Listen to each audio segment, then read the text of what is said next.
Hi guys, so welcome back to my channel, or welcome to my channel if it's your first time. Welcome. Subscribe, first of all, subscribe to the channel if you haven't already, just so that you get those notifications every week when we post the new videos. So you'll be wanting those notifications because we are starting a new series this week. This week marks the start of our How to Buy a House series. I'm just going to be breaking down, I've got it in 3 chunks at the moment, how to buy a house from start to finish. This week we're going to be looking at getting your financials in order. Next week we're going to be looking at how to find the perfect house. And then on week 3 we are going to be looking at what happens once your offer's been accepted. I think that I'm really looking forward to that video, not because there's loads to say, but just because I think it's a topic that's really sort of neglected.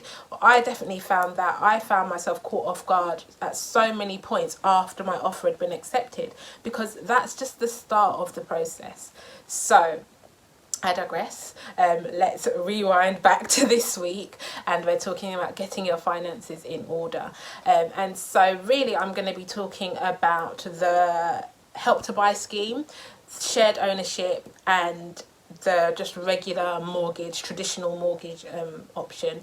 So there are 3 ways to finance your house buy or house purchase. I have got notes and some of it is a bit technical, so I really do hope it makes sense and I hope I'm clear for you. But if anything doesn't make sense, or if you do have any questions that I've not answered, then go ahead and leave a comment below and I will try my best to answer it for you. So traditionally you can get a mortgage, and that is normally what happens is you have a 10% deposit and you get a 90% loan to value mortgage. So the 10% is the cash money in your bank, and the 90% of the purchase price is what the bank or the mortgage provider will give you. Now, when you're starting to think about, you wanting to buy a house, you need to kind of know a ballpark figure of what's your budget. And one way that you can do that is it's typically, a mortgage provider will lend you 4 to 5 times your salary. So you can work that out and have a ballpark figure. What I like to do is you can just go on your bank's website, or I go on multiple different banks' websites and mortgage providers' websites, really, to go on their mortgage calculator. And you can literally just go on Google or whatever search engine you use and type in mortgage calculator, and these calculators will ask you a few more questions. It doesn't necessarily, it's not affecting your credit or anything like that. It's not leaving a footprint of that effect, but it's just asking you, it's taken into consideration your financial commitments. Whereas when you just do 4 to 5 times your salary, you're not taking into consideration that you're spending £1,000 a month on a car. You've got nursery fees, which are a lot of money. You could have loads of different financial commitments. That actually means that you don't have as much as you typically could do to be spending on your mortgage. So I would definitely recommend using a mortgage calculator just to get a ballpark figure, and that can then let you know whether you need to do some more saving, or whether you are now in a position where you can actually just get that agreement in principle, either go through a broker or go direct to the lender yourself, and get that agreement in principle and hit the streets and start looking for your property, or whether you need to save some more, or it will let you know what your next steps need to be. So that's a traditional mortgage. And then we've got the Help to Buy scheme. So the Help to Buy scheme is it's a government scheme, and it's basically the government's answer to the question, how the heck am I supposed to afford to get on the property ladder with property prices so expensive? So they have come up with this scheme whereby anyone who doesn't currently own a home, so it doesn't necessarily have to be your first time purchase, but you just need to not own any property in your name. Anyone who falls into that category and some other criteria, you are eligible for an equity loan. So what that means is you, for your deposit, the cash money that you need in your bank, you only need a 5% deposit. Now that is music to many people's ears because it's the deposit that is the big what's holding a lot of people back. So only needing a 5% deposit means that you don't need to save as much. And so it in essence means that you can get onto the property ladder a lot quicker. So you have your 5% deposit and the government then match that 5% deposit with a 20% equity loan. Now, this isn't it's not that you have a 5% deposit and then a 95% loan to value mortgage. You still have a mortgage, but it's a separate thing to this equity loan. This 20% equity loan is almost like a top up for your deposit. So you have your deposit, your equity loan, and then you have your mortgage. Those are the three chunks. So, for example, if you were buying a house on Cherry Avenue, you are buying 23 Cherry Avenue, and you are buying this house for £200,000. This is how it gets broken down. You've got your 5% deposit. So your deposit, your cash that you've got sitting in the bank waiting to send over is £10,000 because it's 5%. Then you're going to have your government contribution of 20%. So that's £40,000. That's what you're getting from the government. That's the contribution to top up your 5% deposit. And then you are going to get a 75% loan to value mortgage of £150,000. So that's how it would break down.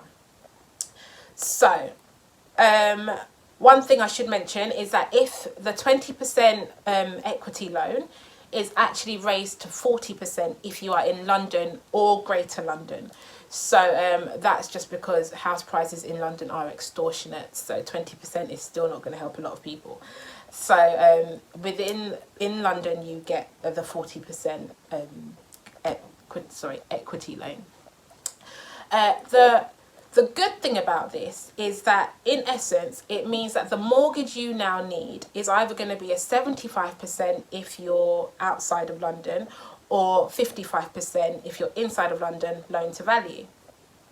This means that your monthly payments are going to be a lot lower, but it should open you up to a lot more options. You should have a lot more flexibility, a lot more access to better, more competitive rates because your loan to value is lower. So that's a good thing.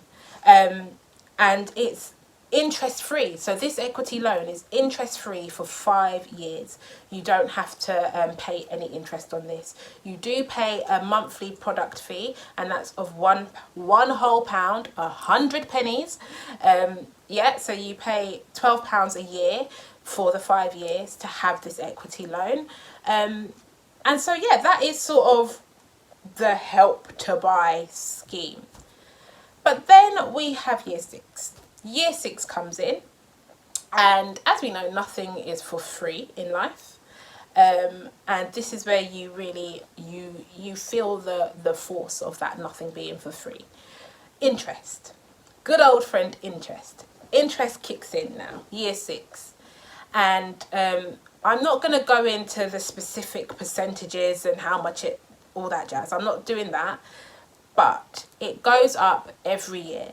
So it's not that, you'll just be paying the same amount every year. Every year, the interest goes up. So every year, you will be paying more and more. So what this means is that from year 6 onwards, your outgoings are going to balloon. So you really need to be making a plan in that 5-year period where you're just paying your £1 a month product fee and your mortgage repayments. You really need to be making a plan of what are you doing come year 6, because interest is coming for you. So you need to have a plan. So you do have some options. So you can, from year 6, you can keep the loan and just be making those repayments, paying back the interest. Or you can repay the loan. So if you've got savings, you can actually just clear the loan that you've borrowed. Now, depending on your circumstances, it's probably likely that, sorry, you can just see your hair. It's probably likely that you won't be in a position to be able to repay the whole of the 20% loan. And so there is another option that you can do. It's called staircasing. And that's basically where you can pay off like chunks. Now, you can, the minimum you can pay back is 10% of what you well, I was about to say of what you lent, but then this is the other thing about the Help to Buy scheme. The Help to Buy scheme is you're lent a percentage. Now, of course, in the moment that translates to £50,000 or whatever. It translates to an amount. But any time you want to start talking about making repayments or clearing the loan, the balance, it's a percentage again. And a percentage of what, you may ask? It's a percentage of the house's current value. So in order to ascertain this current value, you need to get the property valued. And this is not just calling 3 estate agents over and getting the average of their estimations. It's actually paying for a RICS chartered surveyor to come out and value your property. Now, from that, you have to pay for that. So that's not free. So that's just to ascertain how much your house is officially worth. And at that point, when you have that figure, if you're doing your staircasing, you can pay 10% of that figure. So that's how you can chip away at what it is that you owe. Because what you owe, remember, is the percentage. It's not necessarily tied to the amount of money they lent you in the first place. You owe them a percentage of the value of your house. So yeah, you can do that. That's the staircasing, when you pay the at least 10% chunks. Then you can also remortgage. So you can remortgage, because remember, you still do have a mortgage when you do the Help to Buy scheme. You still do have a mortgage. So you can do 2 options. You can remortgage to release some money from the property. So you can remortgage at a higher loan to value. So remember, you've got either a 75 or a 55% loan to value. So you can remortgage up to 90%, I believe, loan to value, and hopefully take some money out of the house. Now, this is the other sticking point, is that because this is only with new builds, a lot of the times, just like with a brand new car, as soon as you drive it off the forecourt, the value goes down. It's like that with a new house as well. As soon as you move your stuff in and chip that little corner on the wall, the value goes down. And so it takes a little while, hopefully within the 5 years, but it does take a little while for it to even out and then start going up in value again. So, providing you do have the room to remortgage at a higher loan to value, you can do your remortgage, pull some money out, and hopefully maybe even just clear the loan one go. So you're not pulling the money out to go and buy somewhere else. You're pulling the money out to pay the government back what you owe them. So that's one remortgage option. Or you could remortgage just to help steady your outgoings, because remember now, year 6, your outgoings have ballooned. So what you can do is remortgage at what you currently owe your mortgage, your current outstanding balance, remortgage that. And then that should hopefully mean now that your new mortgage product is at a lower monthly repayment. So in essence, what you're doing is you're bringing down your monthly repayments so that your equity loan repayments it balances out. So that's sort of the remortgaging options that you could do. You can sell the property, so you're not tied to this property forevermore. You are within your will. If you want to, you can sell the property. And again, you obviously will then pay back the government on completion of your sale, and it's the percentage. So whatever you've sold the property for, you pay the government back 20% of that sale price, or 40% if you're in London, and that's how that works, and that will clear the loan. you can't rent the property when you are on this scheme. You can't rent. So if your circumstances change, for like life happens, you meet someone, you want to move in with them, or you know what, you get pregnant with triplets, like whatever happens, you can't rent that property. So either you, as long as there is an equity loan outstanding, you can't rent that property. So you have to either just let it sit there, all of you hitch up in one room, do what you've got to do, but you can't rent that property. So that's not great. But I believe that that is the Help to Buy summarised, really. If you do have any questions about that, do pop them below and I will answer them. Then you have shared ownership, and shared ownership is pretty simply where you buy a percentage of the property and you rent the remaining percentage from the housing association. So you can buy, I think it's like from 25, I believe it's, oh, I do have this written down somewhere, sorry. Yeah, 75. So from 25% to 75%, that's how much you can, the portion of the property that you can buy. And the good thing with this is that over time as well, you can increase the percentage that you own, finally getting to 100%. So it's a good way if you can't afford to go and buy it outright. It's a good way to sort of staggered purchase of your property. The one, again, you can sell with the shared ownership, but you have to sell the exact percentage that you own. So you can't just sell 100%. You have to, if you own 30%, you have to sell 30%. So that is a, you know, it could actually work out in your favour, or it could be quite difficult. And again, you can't rent this property. So again, if your situation changes, you need to find something to do with that property. And one thing as well with this shared ownership, I find it a bit of a bittersweet, because you don't actually get to have the benefits of renting. And renting does have benefits. Like, you can be flexible. You can say, actually, I don't want to live here anymore. I want to move, and do that within a month. Like, you can be quite flexible. And the main thing I think about an advantage of renting is that, you know, the maintenance. If the boiler breaks, you can just call the landlord and say, hey, the boiler's broken.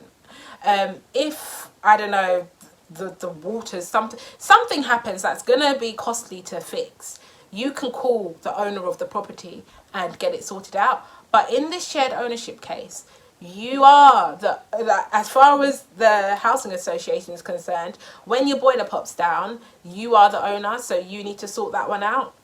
So that's, you know, the not so great side of it. But that's right. So that's it. You can do your traditional 90% loan to value, 10% deposit mortgage. You can do your Help to Buy scheme, or you can do the shared ownership. Or you can just buy it cash. So yeah, that's it. Let me know what you think. If you have any questions, if you've got any other creative solutions for buying a property. And yeah, next week we're going to be looking at finding the perfect property for you. So definitely come back next week. Subscribe if you haven't already. And yeah, I'll see you next week. Bye.